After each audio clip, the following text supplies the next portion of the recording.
नमस्कार।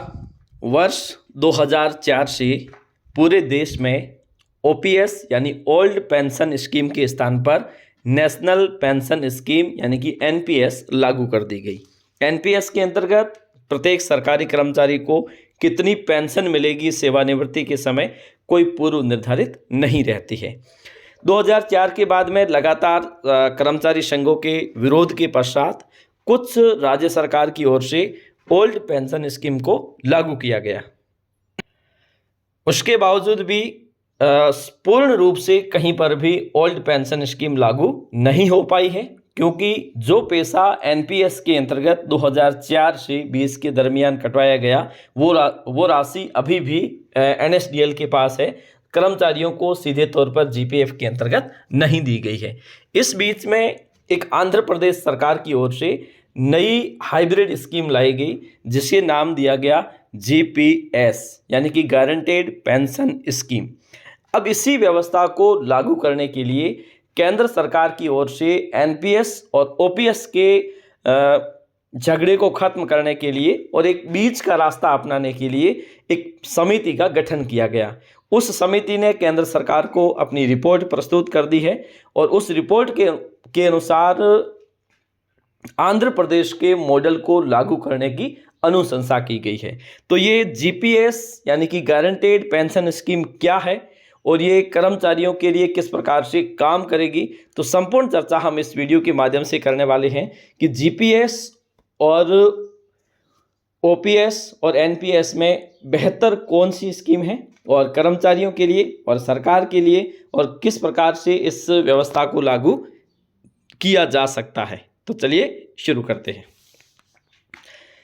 2004 के बाद में आप सभी को पता है एनपीएस लागू किया गया और कुछ राज्यों ने जब कर्मचारी संघों की ओर से विरोध हुआ तो उसे ओपीएस को कुछ राज्यों ने लागू किया, लेकिन पूर्ण रूप से नहीं किया गया।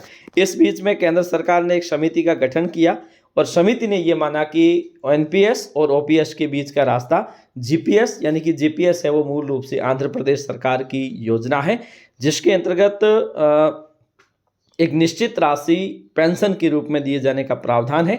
एनपीएस के अंतर्गत कुछ भी निश्चित नहीं है कि कितनी पेंशन एक कर्मचारी को सेवानिवृत्ति पर मिलेगी, क्योंकि ये राशि पूर्णतया शेयर बाजार पर आधारित है। अब दरअसल ये जो जीपीएस है, जिसे केंद्र सरकार भी अपने कर्मचारियों के लिए या फिर पूरे देश के लिए जिस प्रकार से 2004 में एनपीएस को लागू किया गया था उसी प्रकार से अगर करती है तो गारंटेड पेंशन स्कीम है क्या। अब दरअसल वर्तमान में अगर हम देखें तो ओल्ड पेंशन स्कीम में तो पेंशन का कोई ज़्यादा समस्या है नहीं, लेकिन हम एनपीएस की बात करें तो एनपीएस में एक कर्मचारी प्रति माह एक निश्चित राशि अपनी सैलरी में से डिडक्ट कर पाता है। उतनी ही राशि संबंधित सरकार की ओर से डिडक्ट होती है और एनपीएस खाते में जमा हो जाती है।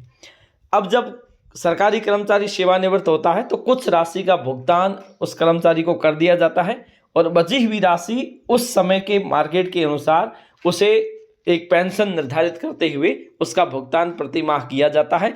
लेकिन ये कितनी होगी इसकी कोई गारंटी नहीं है। कुछ कर्मचारी जो पिछले कुछ सालों से सेवानिवृत्त हुए हैं, किसी को 1700, किसी को 2000, किसी को 2200, तो इस प्रकार से है वो पेंशन राशि मिली है। तो ऐसी स्थिति में यहाँ पे अगर हम जीपीएस की बात करें तो जीपीएस में भी यही प्रावधान है कि आपको प्रति माह कुछ राशि यानी कि 10% राशि है वो कटवानी होगी। उतनी ही राशि सरकार की ओर से जमा की जाएगी। लेकिन एनपीएस में जिस प्रकार से निर्धारित नहीं है कि कितनी पेंशन मिलेगी, लेकिन जीपीएस में ये निर्धारित किया गया है कि जो आपका अंतिम वेतन होगा, वेतन से तात्पर्य है बेसिक प्लस डीए, उस वेतन का 50% आपको पेंशन के रूप में दिया जाएगा। तो ये है वो उन कर्मचारियों के लिए जो वर्तमान में एनपीएस के अंतर्गत आते हैं, लेकिन उन्हें जब जीपीएस के में लिया जाएगा तो जीपीएस में ये प्रावधान होगा, आपको कटौती तो करवानी होगी, लेकिन यहाँ पे गारंटी है पेंशन की कि इतनी पेंशन तो आपको मिनिमम दे दी जाएगी। और कटौती का कुछ हिस्सा जिस प्रकार से पेंशन एनपीएस में भी है कि कुछ हिस्सा आपको सेवानिवृत्ति के समय भुगतान होगा, लेकिन कुछ हिस्सा रख लिया जाएगा जिसे आपको भुगतान किया जाएगा पेंशन का। ठीक है। और जबकि ओपीएस में इस प्रकार का कोई प्रावधान नहीं है। ओपीएस में पेंशन के लिए अलग से कोई कटौती नहीं होती। जो जीपीएफ यानी कि जनरल प्रोविडेंट फंड है, वो राशि आप एज ए सेविंग के रूप में करते हैं, तो उस राशि को सारा भुगतान आपको कर दिया जाता है सेवानिवृत्ति के समय। अब दरअसल एनपीएस, ओपीएस और जीपीएस, इसमें ज़्यादा फायदा किसको है? अगर हम बात करें एनपीएस की, तो एनपीएस से तो कर्मचारियों को बिल्कुल फ़ायदा नहीं है। जीपीएस से भी बीच का रास्ता है, क्योंकि इसमें गारंटी रहती है कि 50% आपको पेंशन के रूप में दिया जाएगा। इसमें है जो जीपीएस में सरकार पर कोई भार नहीं पड़ने वाला, क्योंकि जो राशि आप कटवाओगे उसी में से ही आपको इसमें भुगतान किया जाएगा। लेकिन ओपीएस में सरकार पर ज़्यादा भार रहेगा, लेकिन कर्मचारियों की दृष्टि से देखें तो सबसे बेहतर योजना है वो ओपीएस है, यानी कि ओल्ड पेंशन स्कीम है। न तो सरकारी कर्मचारी को ज़्यादा पैसे कटवाने की आवश्यकता है, और उसे 50% है वो पेंशन के रूप में दिए जाने का प्रावधान रहता है। तो ये होगी इस प्रकार से जीपीएस यानी कि गारंटेड पेंशन स्कीम।